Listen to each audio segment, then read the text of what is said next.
What is up, everybody? Grant Wise here. Welcome to the Marketing Genius Podcast. Very excited today to be joined by a top producer, Mr. Jason Cassity out of the San Diego market, and hoping he can drop some knowledge bombs on you guys today. We'll see Knowledge how bombs. the I like conversation goes. Dude, thanks for stopping by the show. Yeah, of course. Thanks for having me. So we actually spoke at the same event recently, I believe, Agent 2021 Yeah, with Movie. How was that for you? that was awesome. Yeah, I really liked it. I brought my videographer out with me too. We turned it into a vlog, and the content has still been coming. I think that was a really awesome experience. I mean, like I had done. I mean, I'm sure you probably have too. I had done panels before and things like that, Im and Connect and whatnot. But that was unique for me just to have the videographer there the whole time too. But even the content throughout the day, like when I wasn't speaking, like just listening to other people talk was really rad. Yeah. What was like the best thing that you learned from that event? You know what? They did a little Instagram story school, which is so funny. And like, it's not like the world breaking, like, you know what I mean? It's not the craziest thing ever, but like I learned 2 or 3 little tips that, that were pretty legit on like, honestly, like changing colors on your Instagram stories, stuff like that. I thought that was really cool, really fun takeaway. And then just a couple of his, I've never seen a live keynote of his, which was pretty solid, just about where he thought the industry was gonna go over the next couple years and whatnot. So I thought that was pretty rad. The opening keynote little spot that he did with his investor guy. What was his name? For Matt something.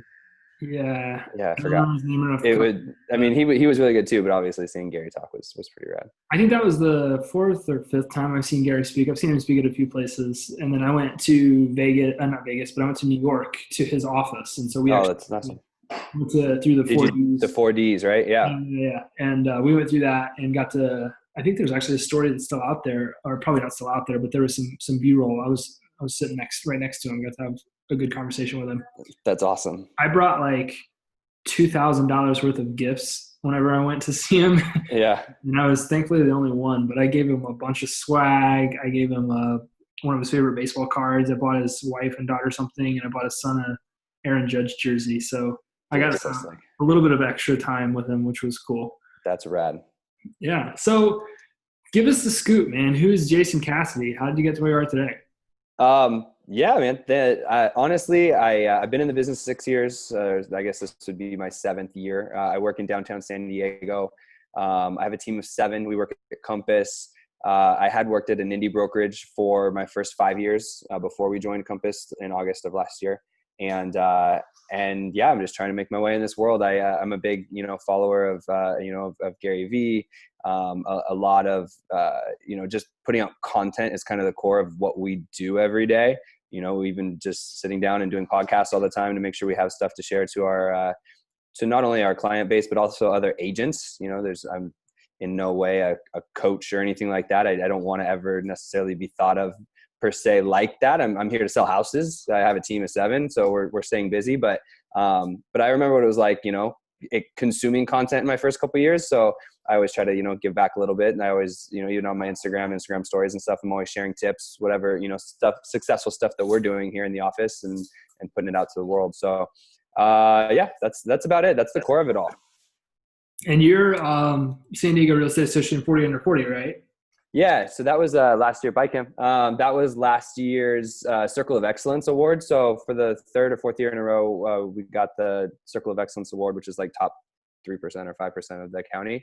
But then they also did a 40 under 40 this year for the first time that I know of, and I won that. And so you had to like be nominated for it. I don't know how many people were in for it, but it wasn't just production based. I think that had something to do with it. But we had to say like, what have we done charitable for San Diego? How did we participate with the local association? So there was a couple other factors in it besides just production, but that was pretty cool. So I mean, it's made my bio over any other award. Now you're I saw in your bio too, you're like a Padres special realtor, is that right? Yeah, so that's something that's completely new to San Diego. Although I've heard that Chicago and Atlanta are looking to do that next year as well with their baseball teams. So Compass bought the naming rights to the Premier Club here in Petco Park. And so for the 13 years or 14 years we've been open. It's been open. It's called the Omni Premier Club because the Omni was the big sponsor. Well, this year Compass bought the naming rights. So now it's the Compass Premier Club. So when you walk in, it's got this big Compass sign and it's like all branded throughout and stuff like that. It's basically just like a dugout club type thing at Petco Park. It seats like a bunch of people and you can go up there. There's food and a bar. And so with that comes 4 season tickets in these like luxury recliner things up there. And so what Compass San Diego allowed was for 10 agents to buy in to the sponsorship. And so we split the games up. So we all have 8 games where we can have those 4 seats. And so I bring, 3 clients with me or something like that. And then we get to brand ourselves as partners of the Padres. Yeah. There is, I always caveat this, a different brokerage. There's the official realtor of the Padres. She pays a lot of money to be the official realtor. This is separate from that. We're the Padres Premier Club sponsor. And so, but we do get to say that we're partners of the Padres, which is pretty rad. Yeah. It's something that I've never run. They play like our video. We did a 1-minute video. They played on the Jumbotron pregame. And it's something I've never experienced. It's pretty rad. That's awesome. Yeah. So tell us, man, like you're in a highly competitive market. Obviously you're very successful. I could ask you like, yeah, what? Everybody's got different variations of successful, but yeah, I got you. Yeah. So what are some of the pitfalls to avoid? Like when you're beginning to kind of climb to the top, obviously this game of entrepreneurship will help you ram your head up against the wall millions of times over. Totally. And speaking of baseball, right? Like you really only have to hit the ball 3 out of 10 times and make you Hall of Famers. You don't have to get it right often, but we find that we make a lot of mistakes. Like what are some of the mistakes that you've made in your career that have really helped propel you to a different level? And good question. Yeah, good question. I mean, I think it's really easy to spend a lot of money early on, or like shiny object syndrome, where you're just like, everybody gets probably 5 calls a day from people trying to pitch us on something that's going to make our life easier. And it's going to, automate something for us. But all of that generally just costs money and ends up not working. Like the core reason or the core things of picking up your phone and calling your sphere and talking to your network and sending out mailers and whatnot, that's all there for a reason. Like all of that is the tried and true. So now we're laying in social media and stuff like that on top of it, which is a fantastic way to generate business. But there's so much new stuff that's always popping up. And I think I've guilty of like trying it all. I've probably wasted a whole heck of a lot of money in my first 5 years on trying different things when it comes back to it, that if I had just kind of put even just more time in what I know works, I probably would have been better off and saved that money. So that's a definite like mistake in your first 5 years that I probably had to go through and learn myself. That, I would say like, watch out, avoid that type of stuff. Just stick with what you know and just hammer it home. How do you grow to learn these things? Is it just like finding the most successful people out there that are doing it and go and replicate their success? Or like, how do you latch on to what works? I mean, there's probably a lot of people listening to this podcast like, I don't know what works. So how do you find some of those things to begin to grow? Yeah, totally. The best thing you can do is copy people, right? Like you're not going to reinvent the wheel. That's it. And so I say that all the time is like, I've identified early on, I looked at the people in my market that I looked up to, right? The people who have been doing it for a long time. Cause you got to figure out that they've probably blazed this trail already. And so they're where they are because of stuff that they've done. Now, if you can identify, like if one of them's family member is a developer, it's like, okay, maybe that's a one-off. Don't copy him because you don't have that plug. But for the most part, everybody who's successful got there by doing something. And I try to copy that. Love it. I love it. I don't like people that copy me, but I understand it. Like I understand with your own flair, right? And it's never, you got to copy the action. So if you we send out 1,500 mailers, that's been one of our best ROIs since we've been in the business. Obviously I'm copying someone else's mailers, but it's with my own flair. I mean, we design them and I'll have it, our look to it and all that type of stuff. So when I say copy, I mean it in a flattering way. For sure. I get what you mean. I just wanted to add to because you get a bunch of people on here like, oh, okay, let's go copy everybody. So yeah. it's not necessarily like copy. If you listen to a guy like Russell Brunson, he calls it funnel hacking, right? You go, see what your competition is doing and make it your own. Just like you said, you hear guys like Ty Lopez and all these influential guys. Like I'm the sum of everybody I've ever learned from. That's a good way to say it. I like that. Yep. Most notably, one of the guys that I talk about the most is probably a guy named Eugene Schwartz, who wrote a book called Breakthrough Advertising. And I took a lot of what I learned from Eugene and directly applied it to the real estate industry in like a variance of ways. And I always give Eugene the cred, but I do agree that it's probably just as easy to go find somebody that's really successful. And I think that's why this whole coaching culture has just like lit on fire, because Yeah. we're coming into this knowledge economy where everybody's trying to make money on their information. Yep. And so you got so many people that sell 6 houses, like, all right, well, I can coach somebody to do it now. I don't even need to sell it. Totally. So it's definitely an interesting game. So you talk about creating content and trying new things and so on and so forth. Like, how did you get into the content creation game? Why is that so important for you and your business and your brand? Yeah, I think early on, first or second year, I read Crush It, and that's what kind of changed it all, right? So it was the oldest Gary Vee book. It was his black and green one. I don't know. I see books behind you. I don't know if it's there, but yeah, it is. It's on the left-hand side of it. Maybe not. That's it. Bingo. So I read that book, and so anybody who's watching can see that I read that book now 5 or 6 years ago. That book is actually probably the most outdated book of them all, because he talks about like Tumblr and some things that aren't even around anymore. But the core concept of the first half of that book is that you need to start thinking of yourself as a media company that sells real estate. You're not a real estate agent per se. You're a media company that sells real estate, or a media company that insert X here. And so when you realize that, and you start to realize that this is the modern day TV and radio, everything is here now, right? So this is you are now a content creator. You're the new NBC, ABC, CBS, and these are your channels. And so you have to be putting out content, either valuable or educational or funny. Those are the things that really do things all the time, because people are watching your TV channel. And if you do that successfully, then people will remember you when they're ready to buy a house. And I think I realized it early on is there's nothing I can do to make someone spend $500,000 on a house if they're not ready.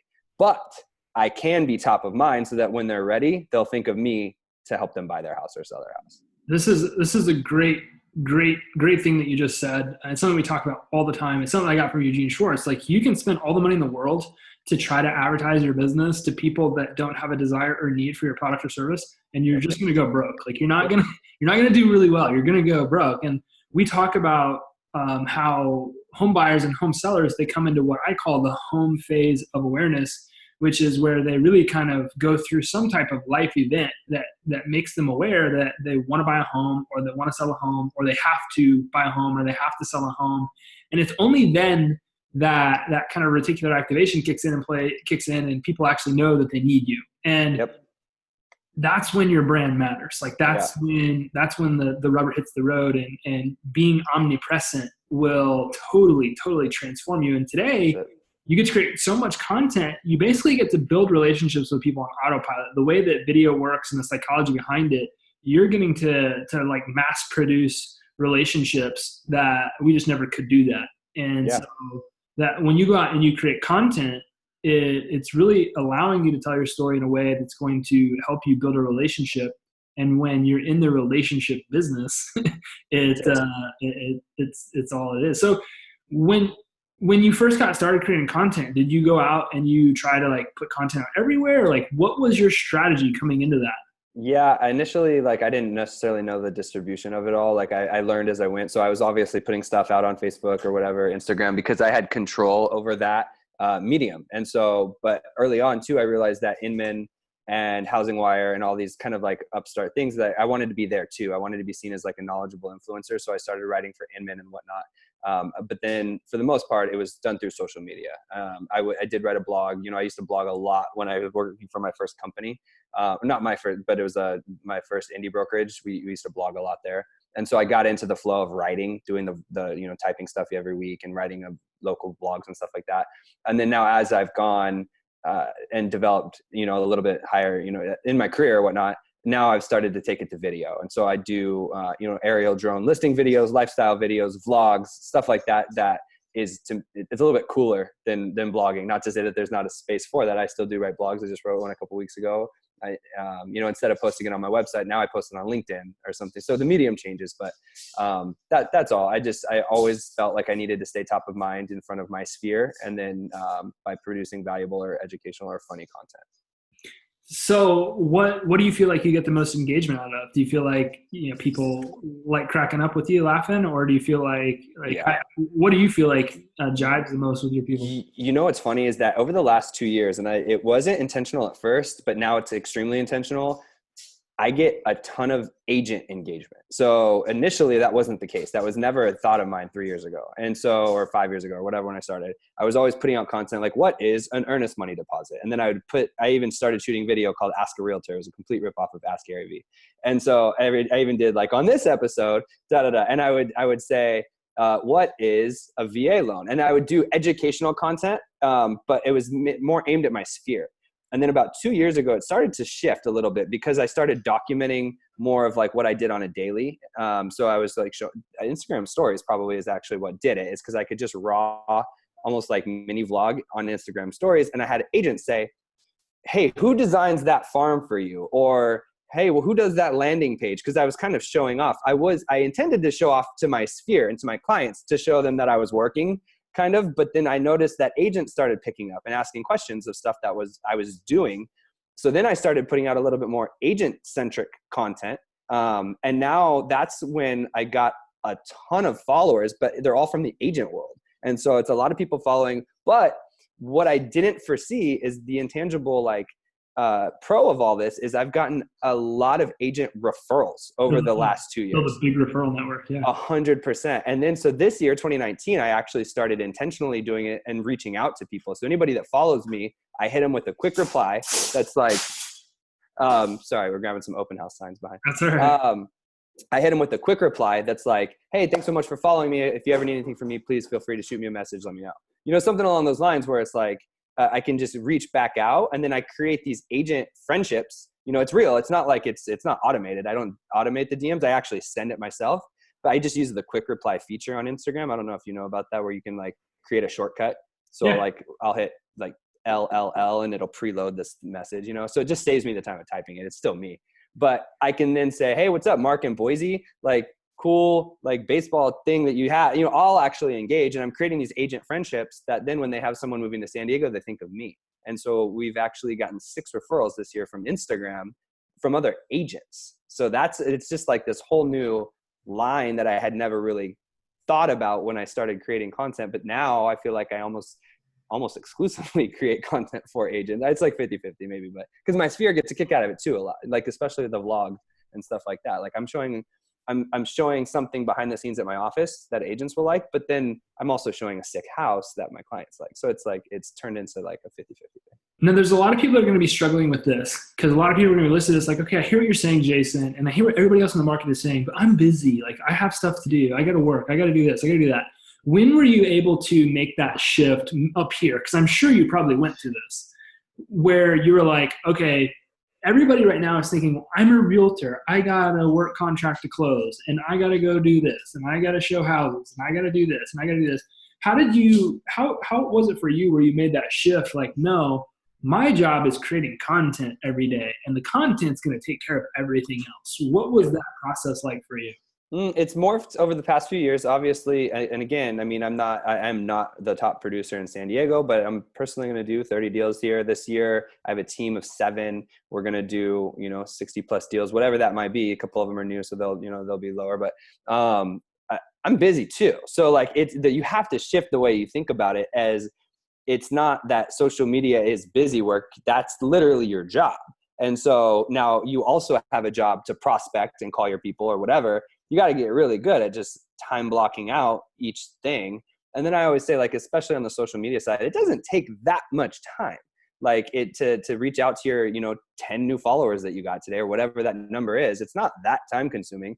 I do it in addition to everything else. I don't do it in lieu of something else. So when my wife's watching Bravo at night and I'm on the couch next to her, I can just reply to those DMs really quick or something. It's not like it's taking a ton of my time. And more than anything, something like this podcast takes more of my time than like anything on social media. You know what I mean? But I already time blocked that at the beginning of the week. So it's no big deal. Do you find that it probably takes you more time maybe to even like think of what you're going to put content out than it does to actually create the content? Yeah. And this is where I've done this with, especially on podcasts and stuff like that. And I feel like I'm letting people down when I answer this, but like it's like spur of the moment. Sometimes the content, like it just comes to me, and it's not necessarily, I don't sit down on Monday morning and brainstorm out my content. I'm pretty bad. I don't even have a content calendar, but it, like, in the middle of a day on a Wednesday, I'm going to be like, that's a fantastic idea. I need to sit down and shoot that. And then I'll wait, if I'm in my prospecting time, I don't stop prospecting to go shoot that. Like, I'll make my notes so that the next time I have set aside to film, I'll have the idea. But it's really, there is a creative aspect to it a little bit. I'm not in no way an artist, but like sometimes, like, it just comes to you, and like I really like what you said about, I'm the sum of the people that I've, like, learned from and read from and stuff like that, because, like, I'm going to see an idea that I saw on Daily V 2 years ago, and it's going to strike me, or like some sick listing video that I saw from an agent in Australia. I'm going to remember that 5 years from now when I go to a listing and I see a similar pool, and I'm going to be like, oh, let's do a take on that. So it's like, but I can't quantify that, and I can't necessarily put a formula on that for the listener. Right. I feel bad every time I say that, but I like the little productivity hack that you just put in there, and I don't know if everybody caught it, so I want to call it out. Tony Robbins calls this, having like a capture sheet or a capture journal. So whenever you said, like, if I'm in my prospecting time, and the way that your brain works, instantly I think about other things. You're like, oh yeah, I got to do this thing. And a lot of people get caught up in those traps and they never actually accomplish anything. But you said, like, I'm not going to stop prospecting. I'm just going to write my idea down. Tony calls that a capture sheet. So I highly recommend you guys, you take that little pro tip right there to heart, because you should never stop what you're doing and go do something else. It's your brain literally working yourself out of a painful situation. And sometimes that's what you guys feel like it might be. So don't get caught in that trap for sure. And I think it was probably Gary Vee. It seems like Gary Vee is probably the godfather of all of our content, but he said something really good. And I think the agent should take this to heart too, is that you should never get caught up in the trap of trying to, quote unquote, create content. You should get caught up in trying to document content, because that's really what it is. It's not where, like, we're sitting here and we're like, okay, I got to think about what I'm going to say. What am I going to say? What am I going to say? It's like, no, you just want to live through the situation that you're actually living through and document what you're going through. Like, that's all content creation really is you sitting there talking about the thing while everything's going on. Document, don't create. And I just did a Q&A thing. So one of the, like, on Instagram, you can do an ask me anything. And I got like 50 questions through, and I was trying to answer them all. And I was going back, and someone asked me the same thing. They're like, how do you have the time?